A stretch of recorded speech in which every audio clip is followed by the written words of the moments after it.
evening. Let's see. A little bit out of focus. I think I'm back. Nice. Good to see everyone. I hope you're having a good start to the week. Oops. There we go. And it seems like, I'm not going to say what I said last time, that my throat seems better, and then I started coughing like crazy. But it seems better at least, so I hope it lasts. At least now, yes, I am streaming. See. Hey Christian, nice to see you. It was so funny last time. I started the stream. I started talking. It was, I think it was One Eye. He had posted a really good question, like a long question. So I read that and I started talking about it. I gave this long, like we're talking divine message, kind of like it was so good.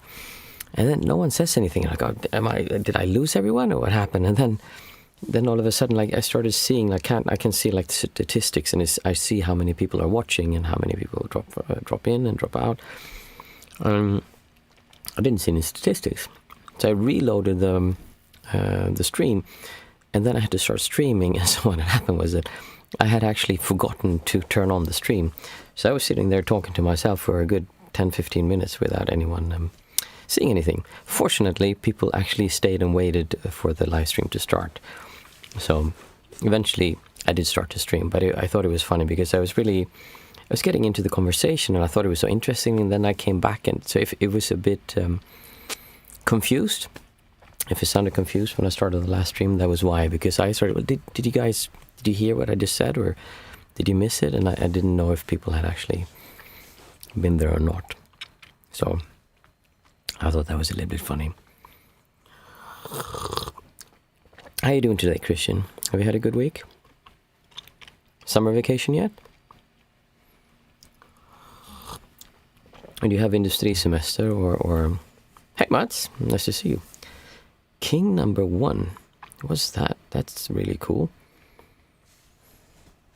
Is that like because you're awesome or something? How did you get that? I don't have that. Top fans, El Chuck, Luchak. Hey, look at that. You apparently have some kind of, I don't know how that works. Is that depending on how much people post, or what is that? Mats has like a crown next to him. Experience points. Okay. The top 3 get special badges in live chat. It resets every stream, so you can always try it again. Wow. Yeah, it says it's a new every time you send a live chat, you get on and it starts every stream apparently. So why didn't Christian get it? That's strange. Pretty cool they have those functions. Make people more engaged. Everyone's going to be like typing the whole time. But the first one who posts is obviously going to get number 1. A little bit strange. Especially since I don't have like those, those streams where it goes like that. Which is a good thing, because I'd be hard pressed to answer everyone.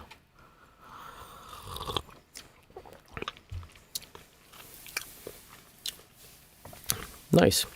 So does anyone have anything on their minds? I've had an incredible week. Christian, I'm on vacation. Oh, nice. Very mellow today. Got acupuncture and massage. Oh, that sounds really nice. Oh no. I have a pill. I mean, something I'm sucking on to help my throat, and I just swallowed it. It's not going to help. How does the acupuncture make you feel? Because I've always found that if you kind of use it as a meditative experience, it's really nice to focus like on when they're going to insert the needles. Like you can see the distortion that comes before. It's almost like, oh, they're going to get stung. And you tense up, or you at least feel the pressure from it. But just being calm and then widening your awareness and feeling when it's going to come can be it can be an interesting experience. And it always helped me with, getting clear kind of when I do acupuncture. So I always liked it. And it tends to help, like this whole energy flow, whatever that is. It really helps with acupuncture.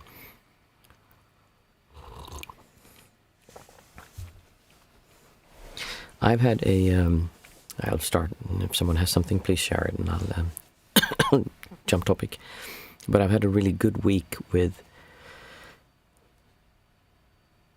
really focusing on it. I mean, I tell you about this, but I have to practice it myself. The idea that it's okay to just feel good. This idea that we need to go somewhere else to feel good. That the world needs to change. And it's when you start thinking about that, and you really start looking like this, it seems, why am I feeling bad now? I have absolutely no reason to feel this distortion, but for some reason I do this, and I want to move myself out of here. And it seems to, if you do that enough, it just gets gradually easier to stay light, to stay non-distortive. And I'm not going to say positive, because we're not talking about positive. I'm not talking about, oh, it's going to be fine, it's going to work itself out. It's going to be okay in the end, because I'm going to get where I need to. Like, even if it doesn't look fine now, we're going to solve it in the end. That's not what I'm talking about. I'm talking about a disconnect between reality and what we feel from reality. The idea that we need reality to be a specific way, and that there is a certain way you're supposed to react when something happens in the world around us or inside of us.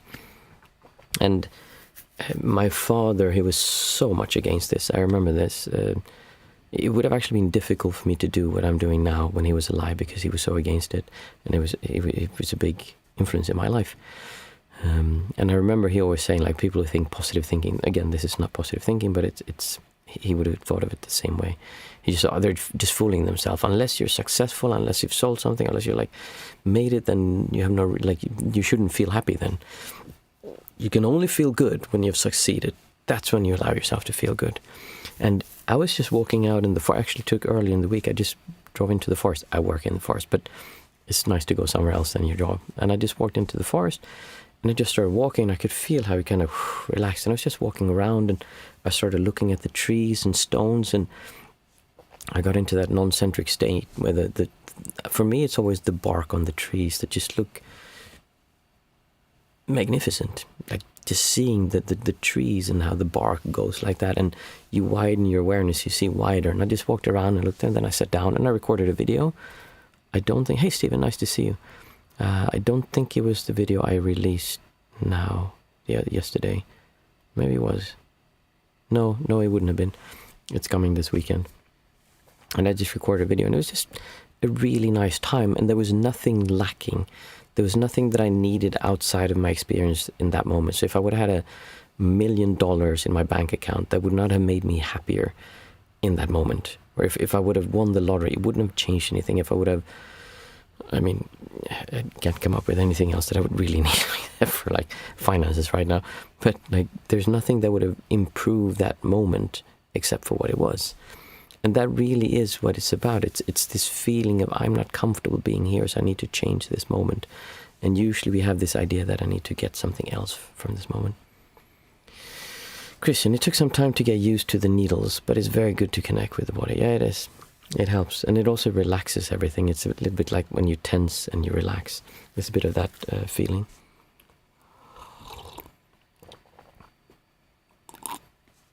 So what I wanted to say with the whole being out in the forest story is that really, everyone who comes here, you listen to this and you kind of think, hey, look at King number 1, Mats.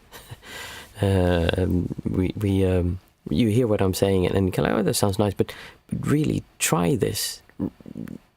Like in this moment here, just see, is there any reason that you wouldn't feel good now? And if you're not feeling good, then why not? What is it you're waiting for? What is it you believe you need to have that you don't have now? And then when you find that, then ask yourself, does it make sense to ruin this moment? Because if you think about it, there are no other moments. There's only this moment. It's just now. There can never be anything outside of now that you can experience. And for some reason, you are messing up your now, this experience you're having now, because of something you want to have in the future. Because you don't need it now. You're comfortable now, I'm assuming. Unless you're sitting there and it's, your feet in lava or something. You're very likely comfortable. I'm assuming most people here.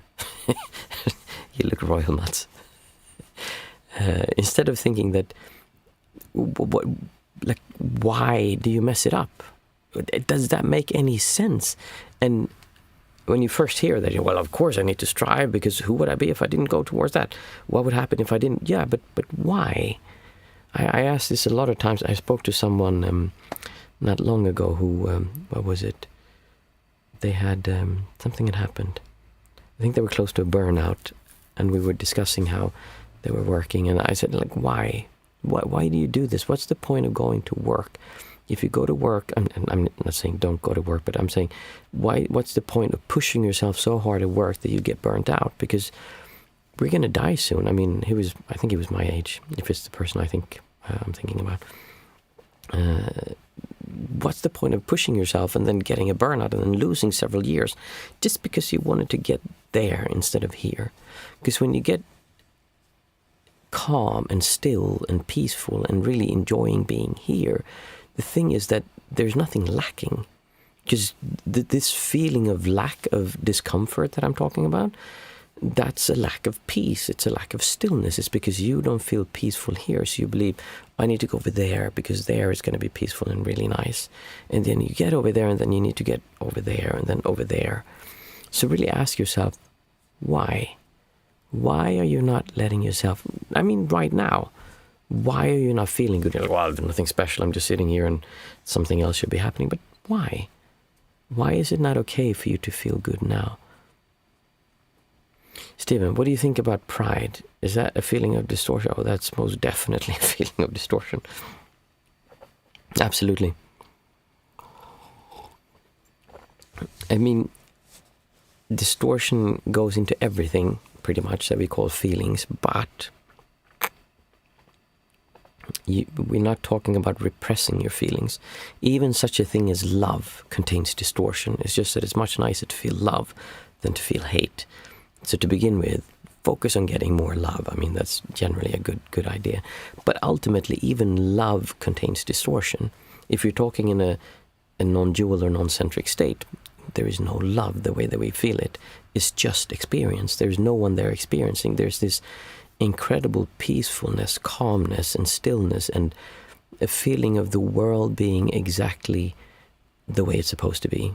It's everything you look at just looks pristine. It looks delicate. It looks as if though if you had that feeling, you go into a church and they have these grand open halls and you hear the sound and like, oh, Maria.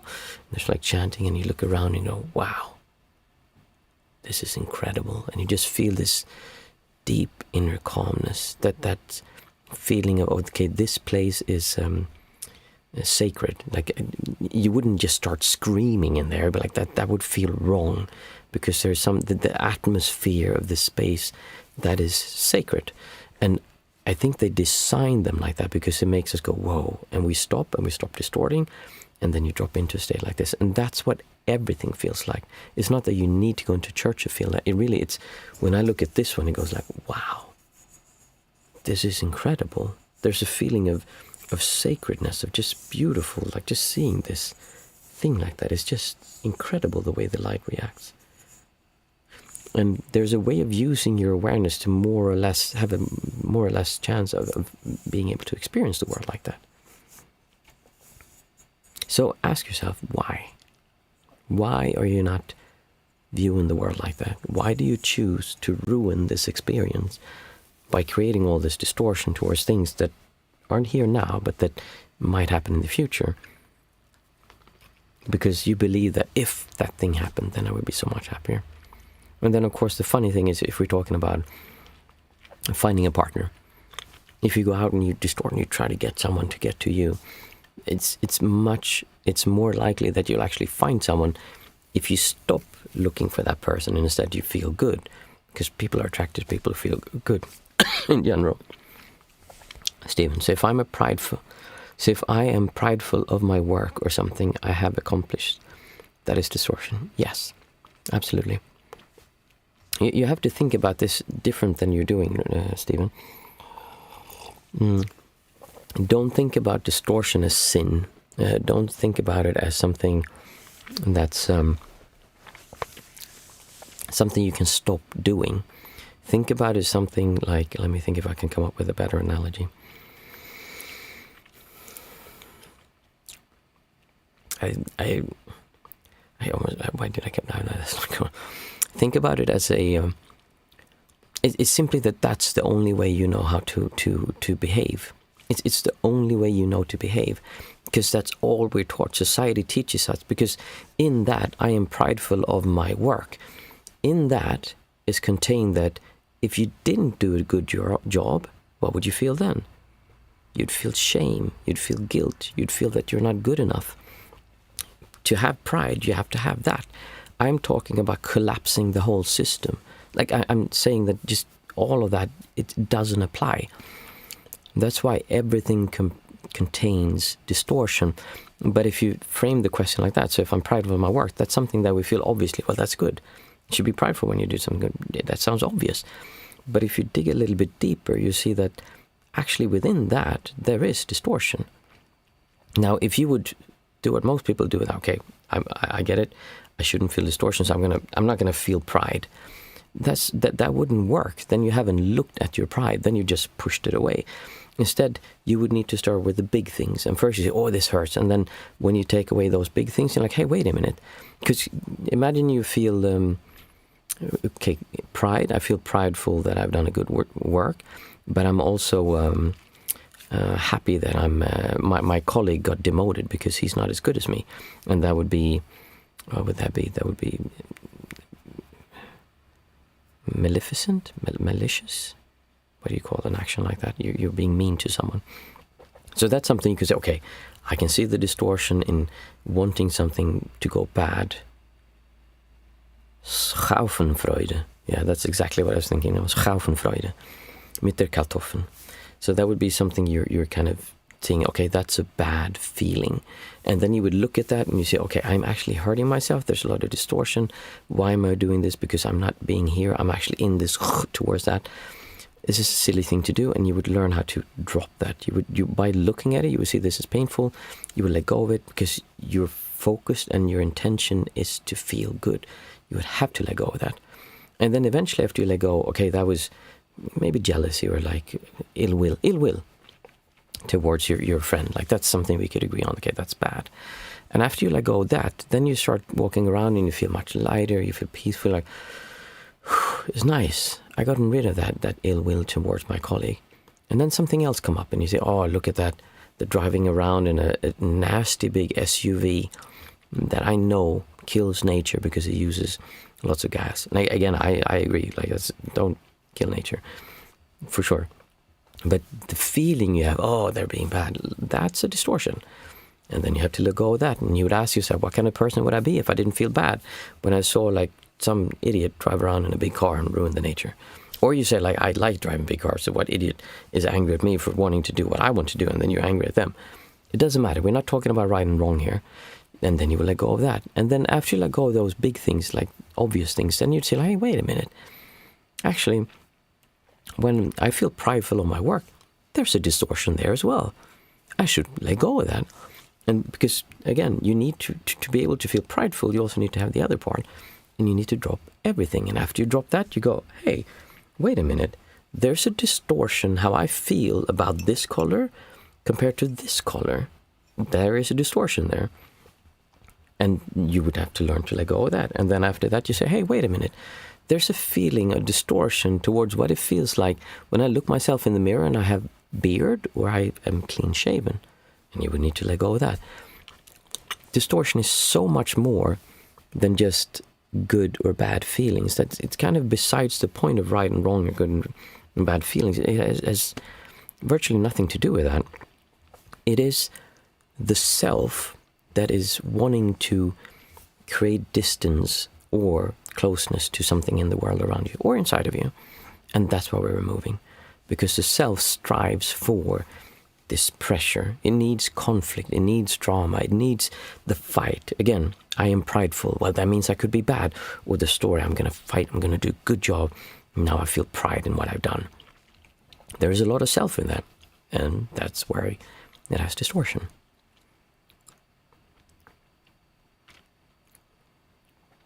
Does that make sense? Does it make it easier to see why something that is actually a positive thing in many ways still contains distortion? Now, what I'm not saying is do a bad job. Don't engage with what you're doing, and that's not what I'm saying. I'm saying that the feeling of pride contains distortion, and it's something. It wouldn't be the first thing that I would look at. It's something that would come further down the line when I've looked at the other bigger things that are more difficult to look at. I would love to hear what you think about this. Because the problem for me is it's just so obvious for me that it's sometimes difficult to share and talk about it because it's just obvious to me. And then like I said, it can be difficult to share that because I might not talk about it from the perspective of needing to understand it. Says Stephen, Usain Bolt trains his entire life to be as fast as possible, and he gets the record. Shouldn't he be prideful to accomplish that since he had put so much work behind it? You're missing the point, Stephen. You're talking about outcome. You're talking about someone who's doing something completely different from what we're trying to do here. I am literally talking about separating from how society tells you should or shouldn't feel or should or shouldn't do. And you're quite literally saying exactly the prime example of how in America, when you should feel prideful. So why should Usain Bolt feel more prideful than someone who woke up every morning, got out of bed, had a big smile on his face, went to work, smiled at everyone around them every single day, no matter how tough it was? They always felt joy in their heart, and they always smiled, and they were happy. And they went to work, they went home, they loved their children, they loved their wife, they were happy. They just enjoyed being alive. Why should they not feel prideful? Like, we would never talk about it like that. They're just happy. But when we say sports and something, then okay, they should be prideful. It really is. It's as long it takes time, and this is why I also say that you cannot. If I would go to Usain Bolt and say, hey, you know what, you shouldn't feel prideful. That's not what I'm saying. I'm saying you should look at the pride so that you can see that that is painful, and then you let go of it. I am not telling you to stop doing anything.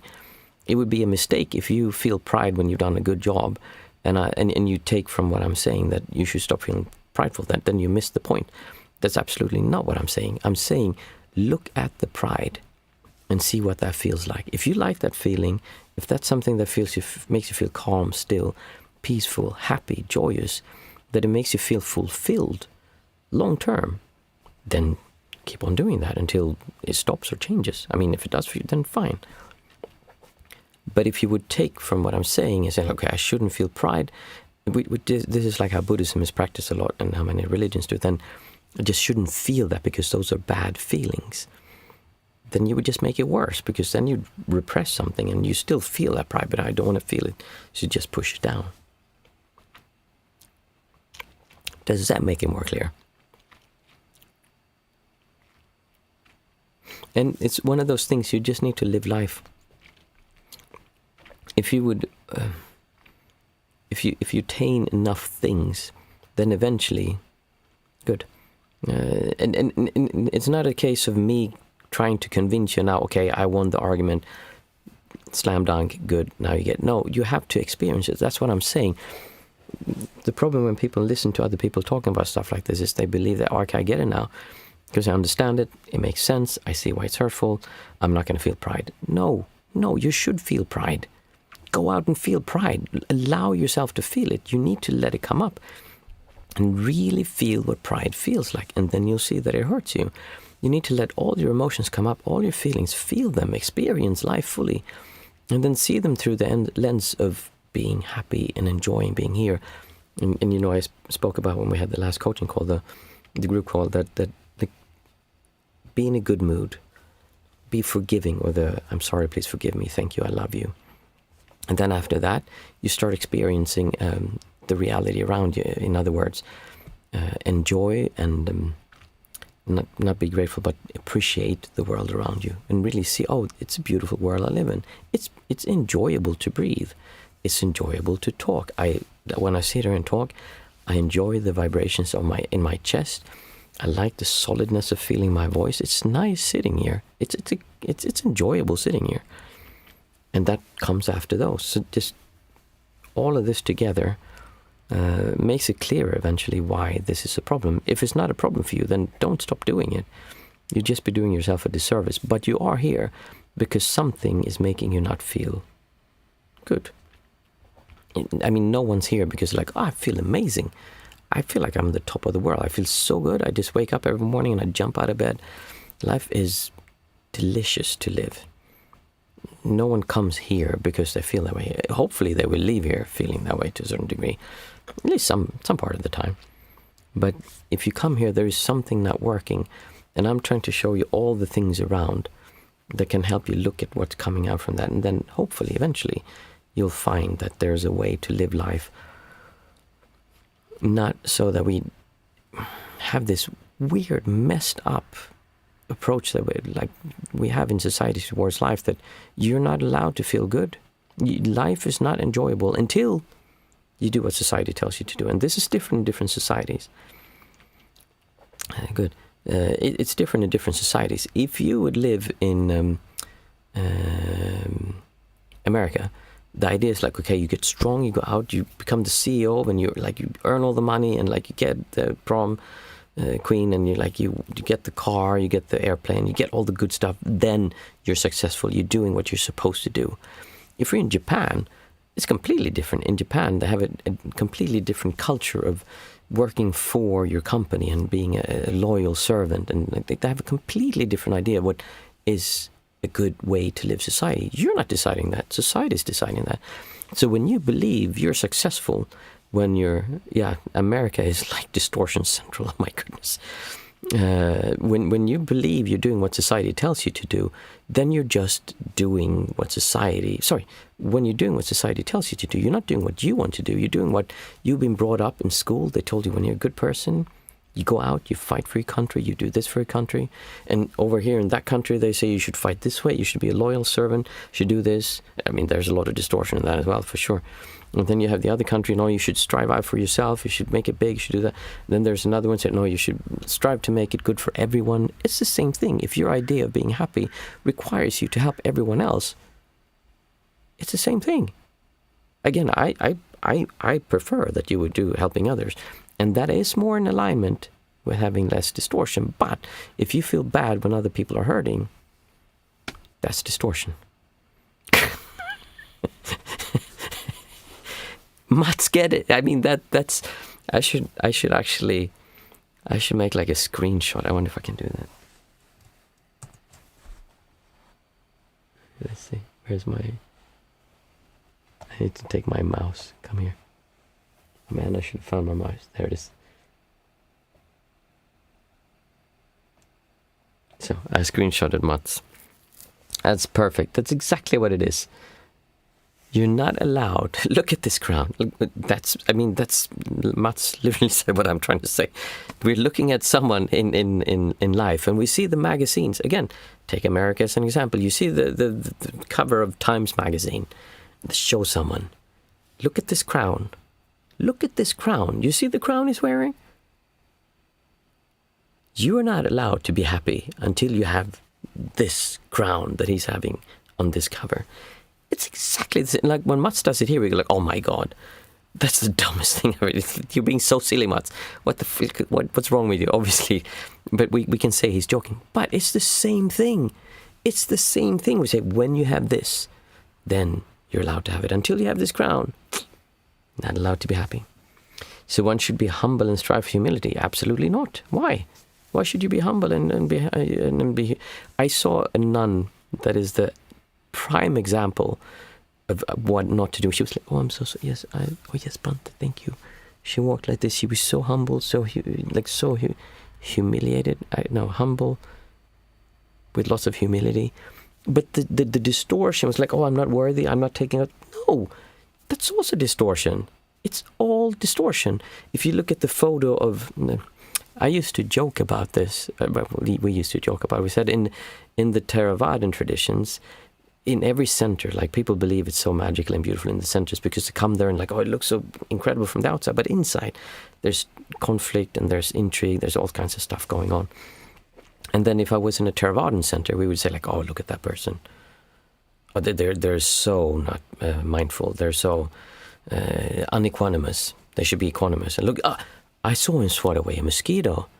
Well, no, that's really unequanimous of him. He's not present. He's not doing his mindfulness practice properly. And then if you were in Plum Village, oh, is it we used to say there? Then it was, I think that was like mindfulness. Oh, look at them. They're so uncompassionate. They're so selfish. Because those were the terms they used there. It's like when you have this crown, when you're unselfish, when you help others, then you have the crown that Mats has. In the Theravadan tradition, when you're equanimous, when you're not being rattled by the things around you, then you have the crown. It's just crowns. It's just silly crowns. It's the same thing. And again, we joke at Mats when he holds up this, but that's the same thing they're doing here. It's all distortion. Now, I am not saying what you should do. So when you're saying, should I be humble and strive for humility, you're talking about how to behave. That's a distortion. That you would need to behave in a certain way. Certain behaviors are more in alignment with having low distortion. So being really greedy is not something that is in alignment with low distortion or being non-centric. Being generous, meaning that if someone needs something, you can help them. That's in alignment with having low distortion. Giving everything you have away and helping every single person, that's probably not in alignment with having low distortion, because then you feel you need to get something from that. Why are you doing that? Why do you need to have for yourself? So it's not about what we do. It's how we relate to what we do. Mats, I am the most humble and unselfish person, clearly. That's why I have the crown. Obviously. I wonder how I would get one of those crowns. I should have one. I mean, I'm the... Wait, let me see.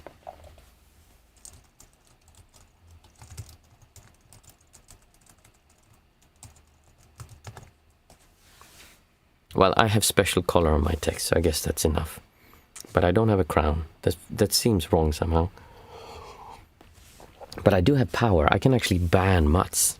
So who's the king now, huh?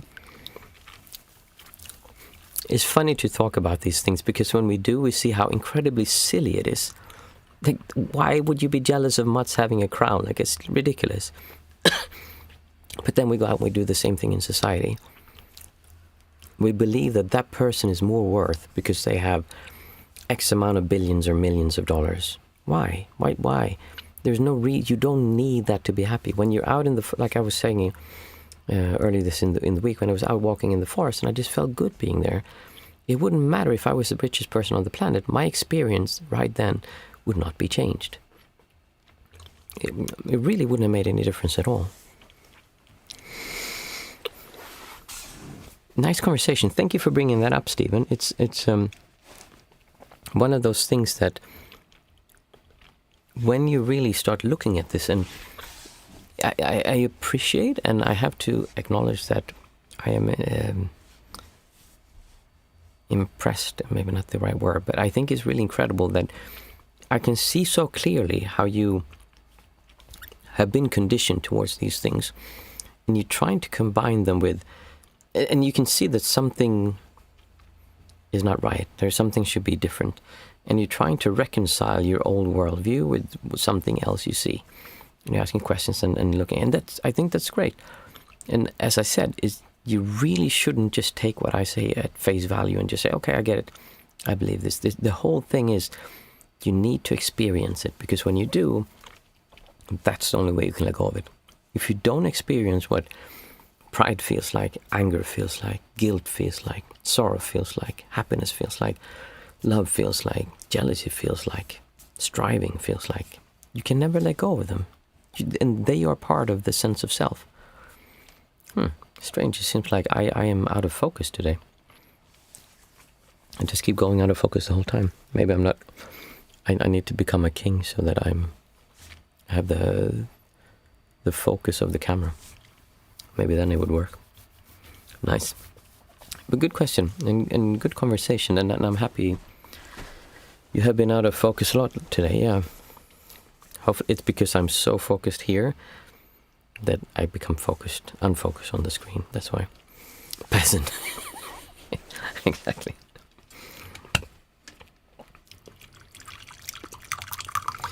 For those of you who are new, we usually goof around for a little bit before, exactly, and have fun. After that, we do the 5, 4, 3, 2, 1 method, and today's Thursday, so we don't have any guided meditation today, which is good because I can feel my voice is starting to give out. But the 5, 4, 3, 2, 1 method is a way of coming to our senses, of letting go of this idea that when I hold like this one, this looks a little bit cheap. When I hold this one, I shouldn't feel as happy and joyous as when I hold. I don't have anything really expensive here. Well, actually, my telephone. So when I hold this one, I should feel better than when I hold this one. That's because we have different distortions towards them. So we're learning how to see things and experience reality without the value, without the distortion towards them. So say out aloud 5 things we can see, 4 things we can feel, 3 things we can hear, 2 things we can smell, and 1 thing we can taste. And do this for yourself. Obviously don't say what I'm saying, like look around you. So I see this timer. And when I look at the timer, I see the reflection, I see the light, I see the texture on this one. And I try to become curious and unknowing, as if though, oh, look at that. You see? That falls out and it keeps it open. That's actually really cool. Become curious at the things that you look at and see what is like this thing here, what does that look like, and what happens when I turn it, and how does the light change, the shadows and everything. Look at it and really become curious at the world around you. And I always say, look at infants or children. They're amazing. They will stare at things and just look at them like, wow. And they pass their hand in front of it. And then they poke you in the eye just to see what happens if you get poked in the eye. They're just really curious to see what happens. The difference is we're adults, we understand you don't poke someone in the eye. But imagine looking at your lover that way, with that kind of openness. It's an incredible way of interacting with the world around you when you don't need anything from it. You're just curious. And you also don't feel like it belongs to you, because it doesn't. It's just there. I see a baton.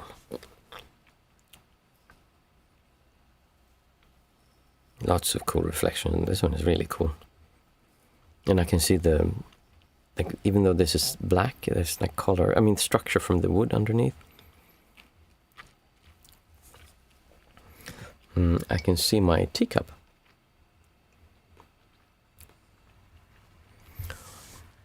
I can see Matt's crown. Oh, it's so shiny. I can really see how much light is reflecting. Lots of jewels. There's an aura around it as well. I see a t-shirt. That was 5 things I could see. Next we have 4 things we can feel. So I can feel this ruler. And I can feel how it's sharp here. There's something stuck here. It's cold or cool. I can feel the indentations for every millimeter.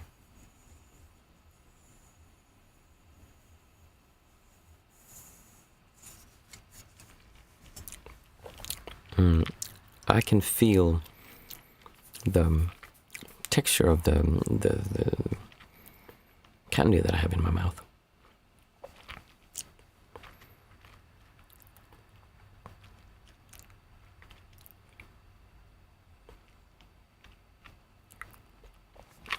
Interesting to feel it slip around, and it creates saliva when I have it in my mouth. I can feel my knee.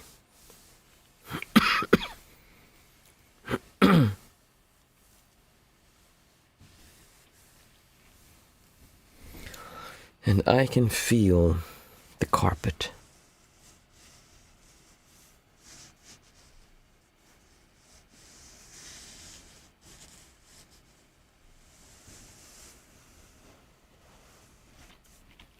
Those 4 things I could feel. Next we have 3 things that we can hear.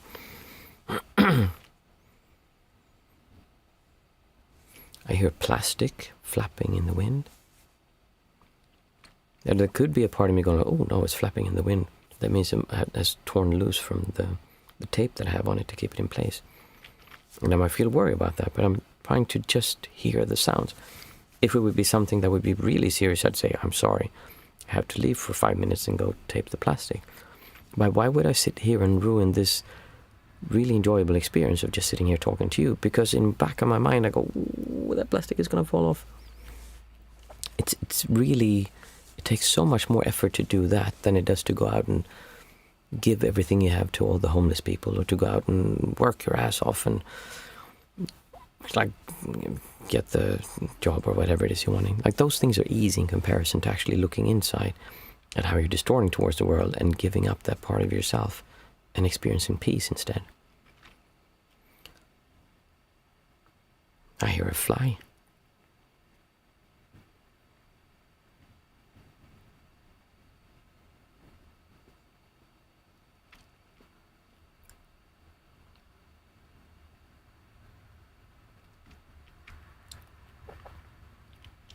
I hear cars passing by.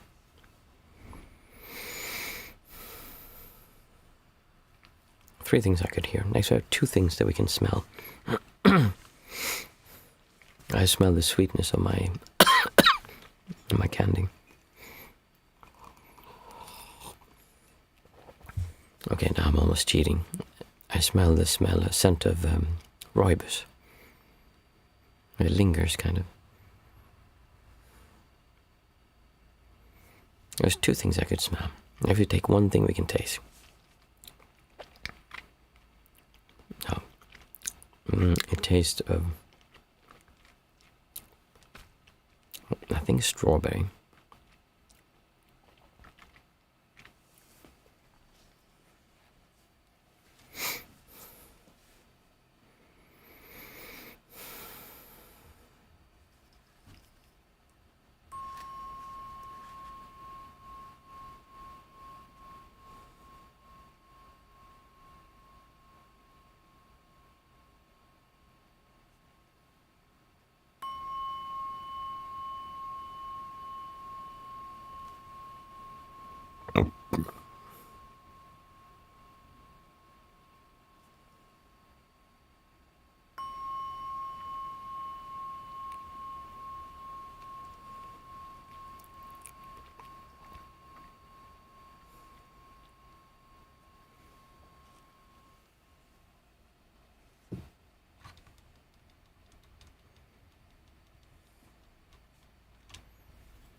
I was nice.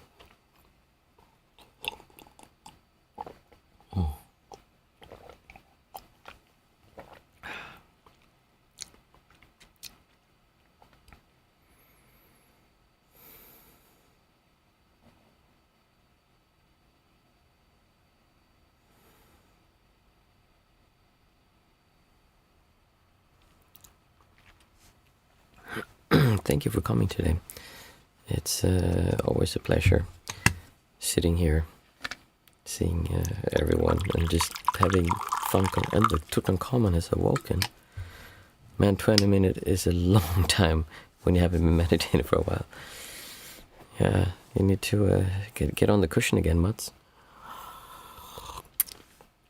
For the rest of it was like that for everyone else. Stephen actually, he finished it 5 minutes early and messaged me saying that he was done with the meditation. So you need to step up your game, Mats. Again, why would you feel bad? I'm not saying you are, but why would one, in this social dynamical circle we have here, it would be very easy to feel that, okay, so it felt difficult for you. Well, you shouldn't feel good about yourself because the meditation felt difficult. And if you would have done the practice, it wouldn't have been difficult. It's just a social construct. We believe, and we make this for ourselves.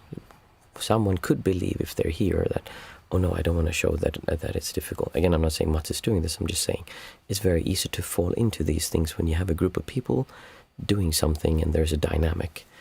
And it's all just distortion. Again, I am not saying what's right and wrong to do. I'm not saying don't meditate. I'm not saying stop caring about your meditation, just go around like do whatever. This has nothing to do with what you're doing. I'm just saying your motivation and your judgment of your actions contains distortions, and learning to let go of that and really enjoying being here and experiencing the world with your senses, not with your stories about what should be happening, just with your senses. That is what we're aiming for.